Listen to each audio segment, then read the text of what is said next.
Commentary channels and the genre as a whole in the year 2023 seem like it's split into multiple different groups. One group of commentary YouTubers who speak about a certain situation or event with facts and have very little actual involvement in the situation surrounding who they are speaking about or what they are speaking about. And the other group is one that uses their opinions on a certain situation or their own personal involvement in that event or drama to report on the drama that is happening. Today we take a look at a creator that everyone has been wanting me to cover within the past couple of months. This creator used his own personal bias to start a smear campaign, calling for the cancellation of Super Mega and their online presence. Over the past couple of months, NickIsNotGreen, the creator that we are covering in today's video, has made multiple attempts to try and cancel a channel named Super Mega. At first, these attempts started to work, with Super Mega losing 55,000 subscribers in just 1 week. But when Matt and Ryan came out about their own stories, describing the situation at hand and provided evidence that proved Nick's argument wrong, Nick backtracked and acted as if he was the victim. And this led to Nick releasing an apology video that really wasn't an apology in order to stop the cancellation of his own channel, and also threw the original creator by the name of Lex under the bus for some of the topics that Nick was covering during his videos, stating that he was only reporting those topics because she spoke about them in their videos. But these multiple apologies always came off deceitful and not genuine. Jimmy Robbins released a video that called out NickIsNotGreen and his history of past videos that saw him punching down on smaller creators, something that he has disavowed in older videos. This video from Jimmy Robbins was great, so I'll leave a link to it in the comments below so you guys can go watch it. But before we continue, because this video speaks about SA, I had to get a sponsor, so thank you to Rich Wallet for sponsoring today's video. There's only a couple more weeks until Christmas, and if you're like me, then you struggle to find the best gift for people in your household. If you're shopping for your father or brothers, why not gift them a Ridge Wallet? Ridge Wallet has changed the game for carrying money and credit cards on an everyday basis. With the design being so slim, it makes it extremely convenient if you're tight on space in your pockets while also keeping your pockets organized. Also, with the wallet's RFID blocking material, it stops theft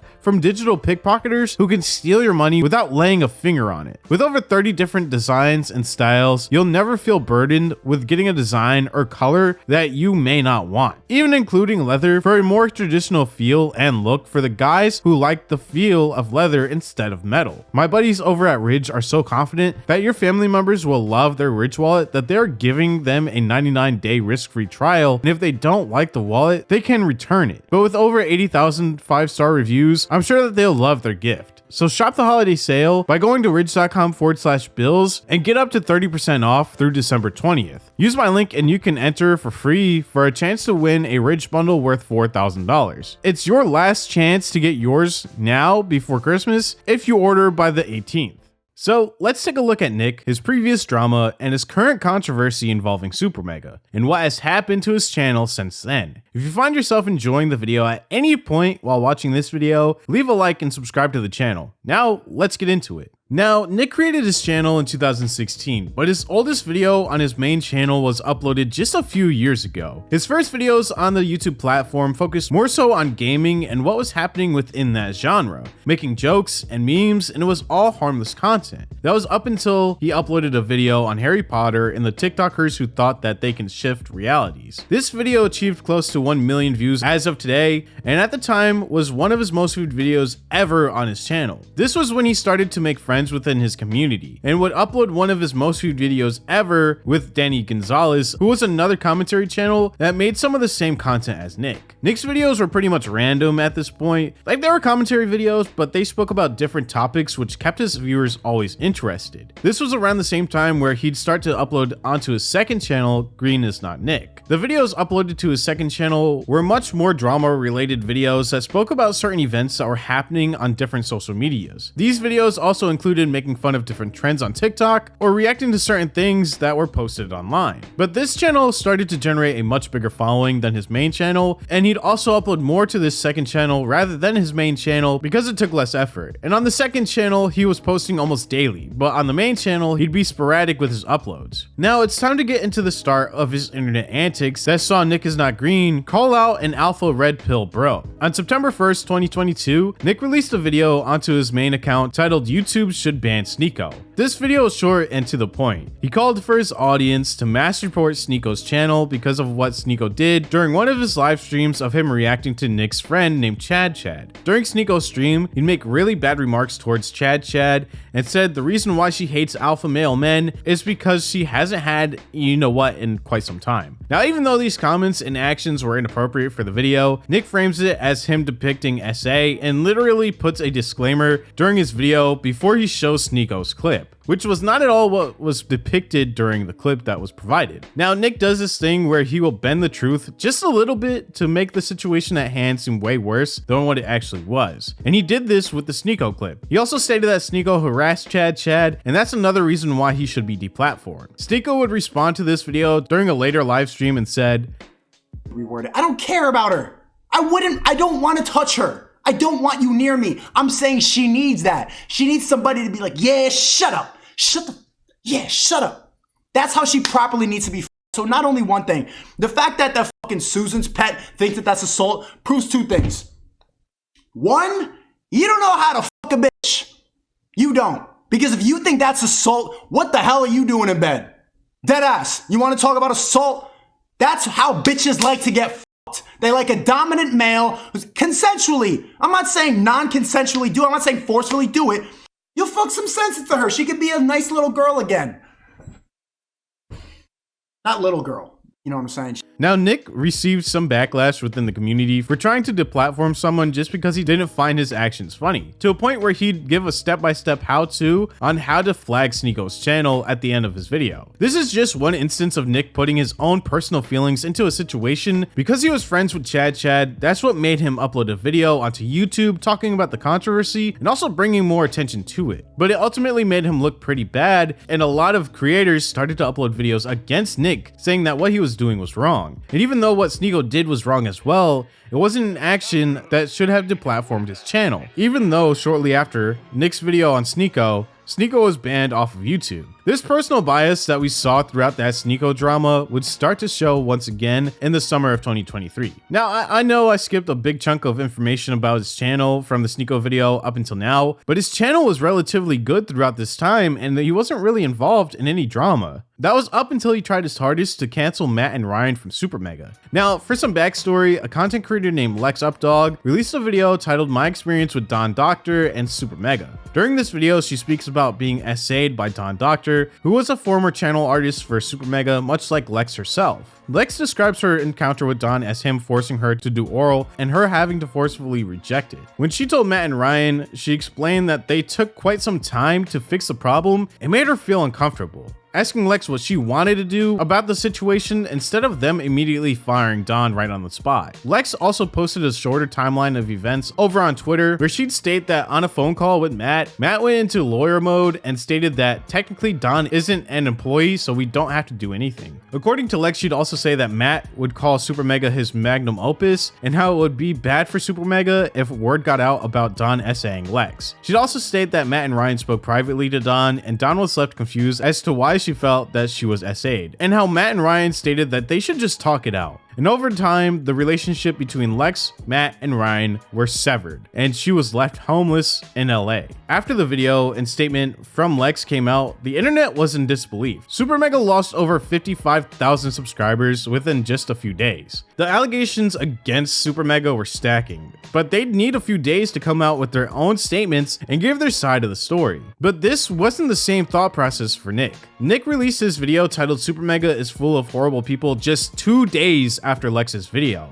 It's good to note that when Nick's video was released, Lex's video already accumulated over 200,000 views. Just keep that in the back of your mind because it will come back up later on. Nick's video is 36 minutes long and half of the video was just him making fun of Super Mega, and in my opinion, this took away from Lex's original story.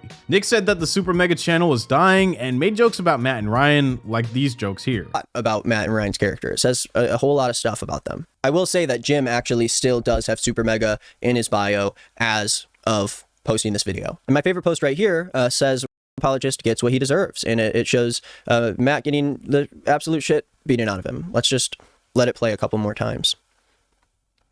We can keep watching it. I don't think anyone minds letting this loop on repeat. We could just let this go.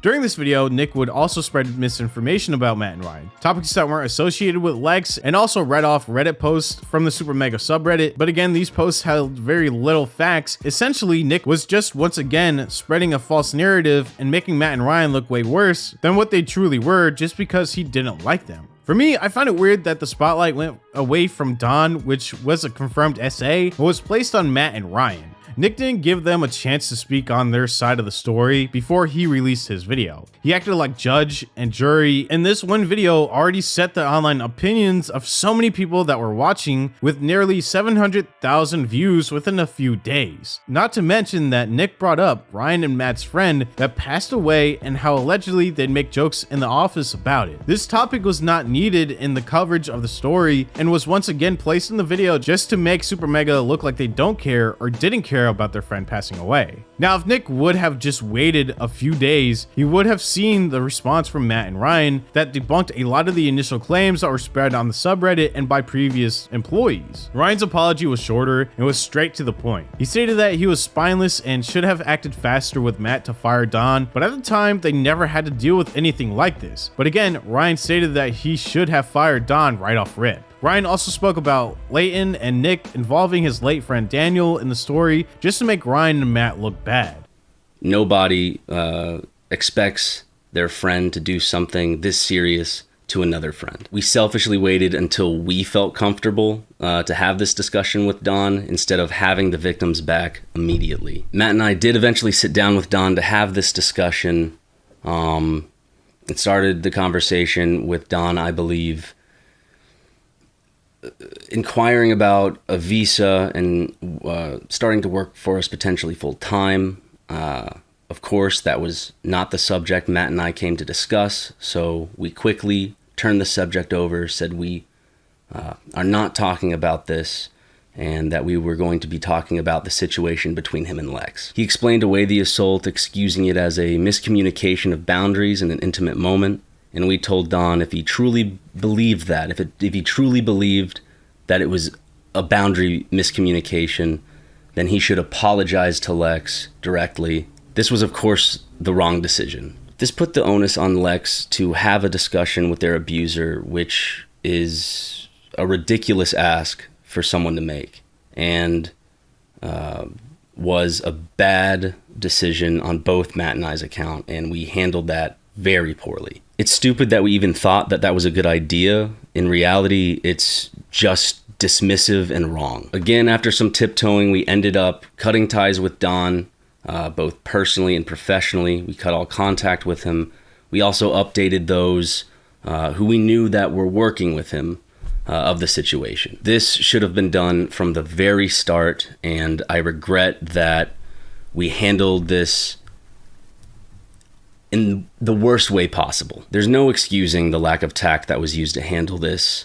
Lex should have felt safe, and I am sorry to Lex for making them feel like they weren't heard at that time. I was spineless. Could have been handled so much better, and should have been handled so much better, especially since Lex was the one who trusted us with her story and her trauma. There's no excusing the way Matt and I handled that situation. If we were to do it right, we would have, from the get-go, fired Don immediately. We ended up doing that, but it took us too long to address these allegations head on about me making fun of the side of my best friend. I just want to state that it's just untrue. The person making these claims never knew Daniel. They definitely were not a part of the group that experienced the trauma of losing him.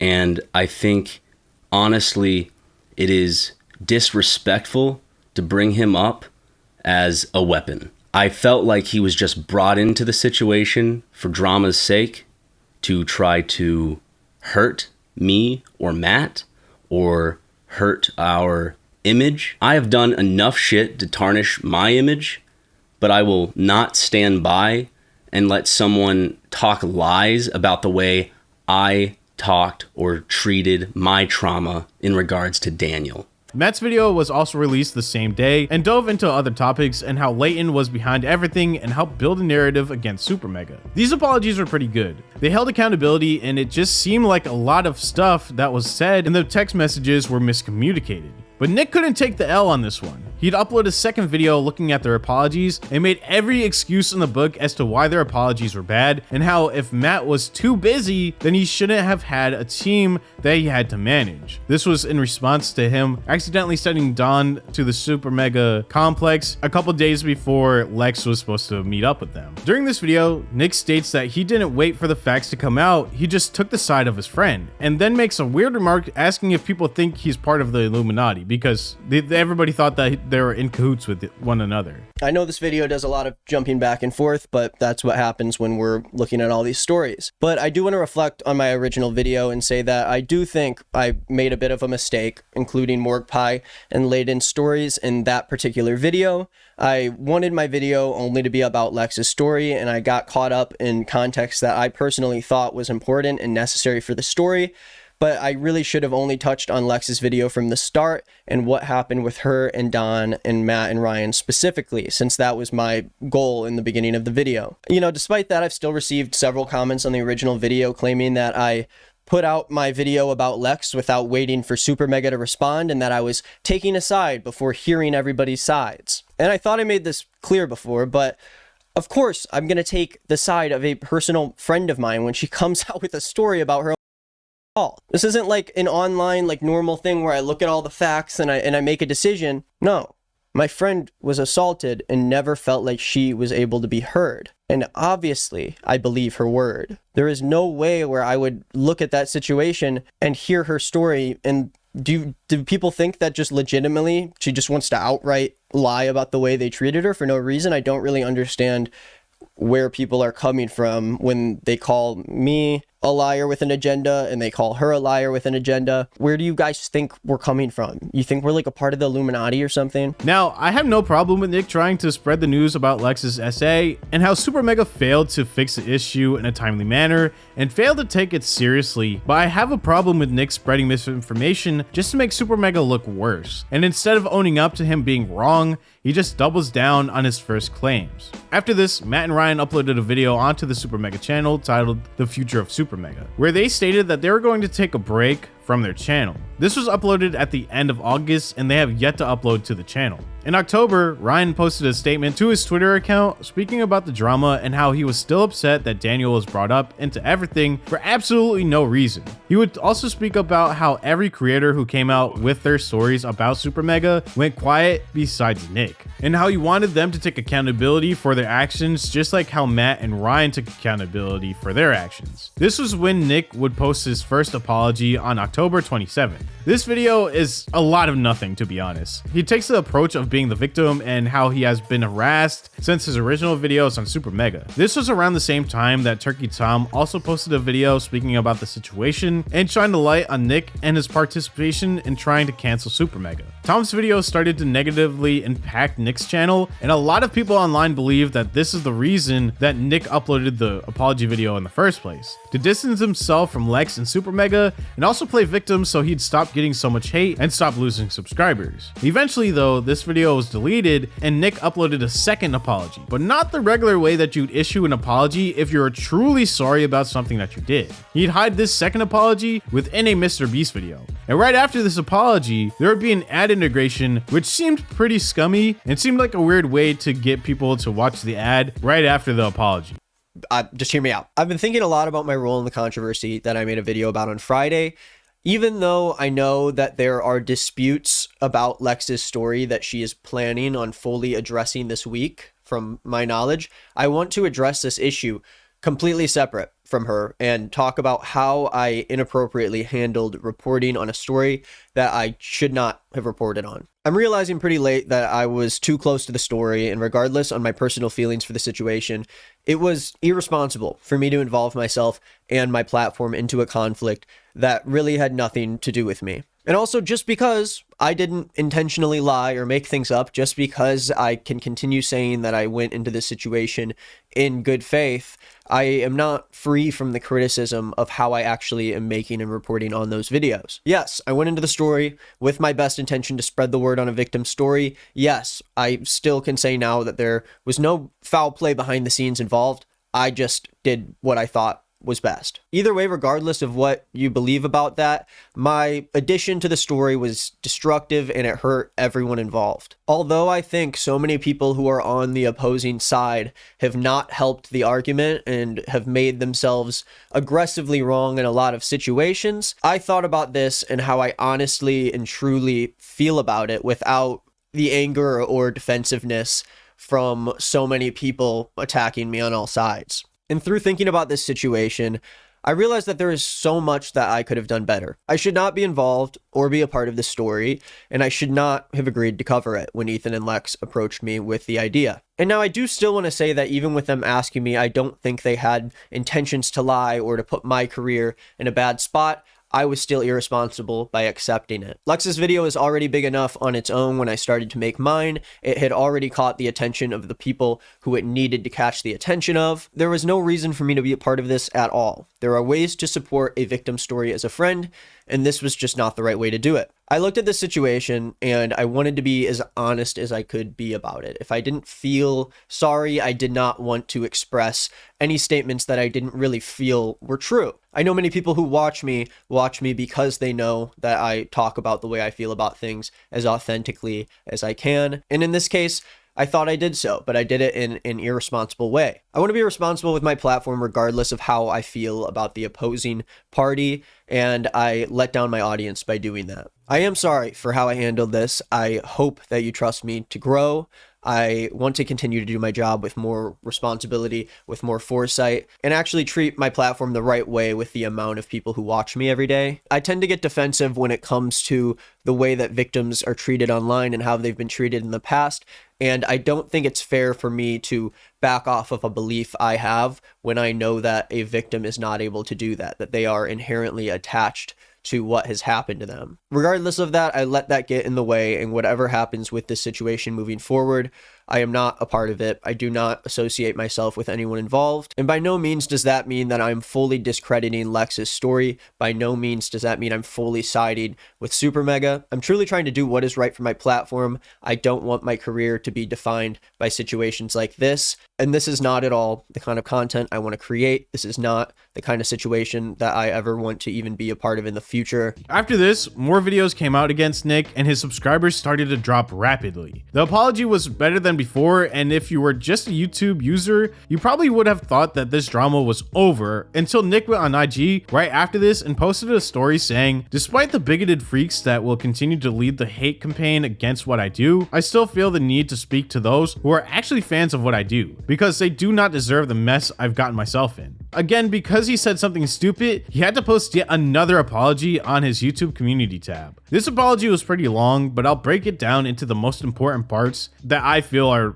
obviously most important. Nick would say, "I initially responded with anger when concerns were raised about my coverage of the story because I believed that these criticisms were coming in bad faith from audiences of creators that have harassed me in the past. After reading messages from people in my community who have legitimate and valid concerns about my stance on the situation, I now realize that there are a lot of real criticisms about the videos I made that are sincere and point out where I seriously mishandled my coverage in reaction to the story. My response minimized and discredited a lot of my viewers' concerns, and I was immature with how I reacted." Going on, he'd say, "Given the seriousness of these topics, I should have taken much more care with the titles, the content, and even the way I edited these videos.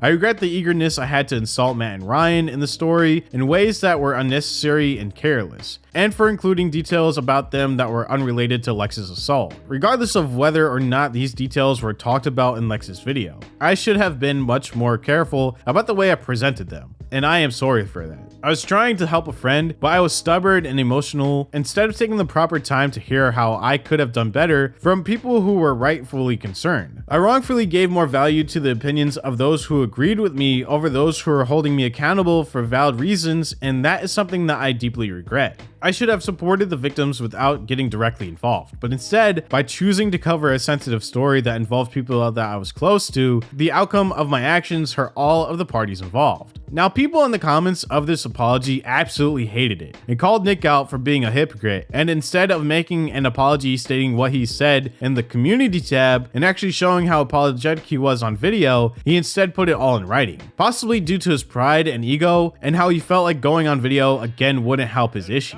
But even with this apology, Nick continues to lose subscribers and has been losing over 1,000 subscribers every single day since November. Even though Nick is still uploading to his second channel as if nothing happened, in his most recent video, there was a comment that really stood out amongst all the others. It would go on to say, Nick not acknowledging his mistakes, keeps uploading like nothing happened, deleting the video about Super Mega, and low-key privating the Nick is Not Green channel just tells me everything about him. Now, I don't think Nick is a horrible person. I think he makes really stupid decisions, with the Super Mega video being a super mega stupid decision. Reporting on something with only one side of the story is dumb. And at that point, you're just making yourself a target for hate if you get anything in the video wrong, which Nick did because he didn't wait for Matt and Ryan's response or their side of the story. He tried to frame his videos as him reporting a story, but he was too personally involved, and instead of just reporting Lex's essay, he went on to insult Super Mega and make the situation about him and not Lex's situation. Instead, it would be this drama between Super Mega and Nick, and really took away the spotlight of Don and Lex. Now, I'm not sure if Nick's credibility will ever return to normal, and I do think this situation will last a while for his channel.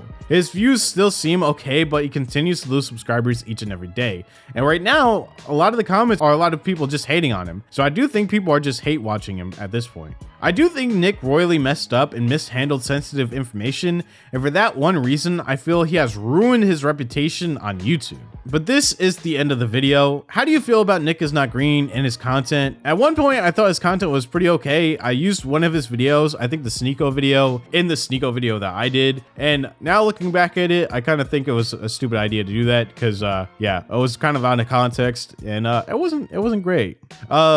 If you have any creators or video ideas that you want me to talk about, the best way you can suggest them to me is through my Instagram DMs or on my Discord. There are major updates to the Bills Discord. You can earn Bills coins and earn roles within the server. So come through and check it out. It's pretty cool. If you found yourself enjoying the video, please leave a like and subscribe to the channel. It really helps the channel out and gets us that much closer to 200,000 subscribers. It also helps you stay up to date with the newer uploads to the channel. Thank you all so much for watching, and I'll see you in the next video. Over a year ago on the channel, we looked at a Call of Duty Warzone Twitch and TikTok live streamer named Nadia. This video is one of my most viewed videos ever on my channel, and it pretty much covered Nadia and her antics over on TikTok, and her claiming to be the best female Warzone player in the world. But when it was time for her to perform on the big stage, aka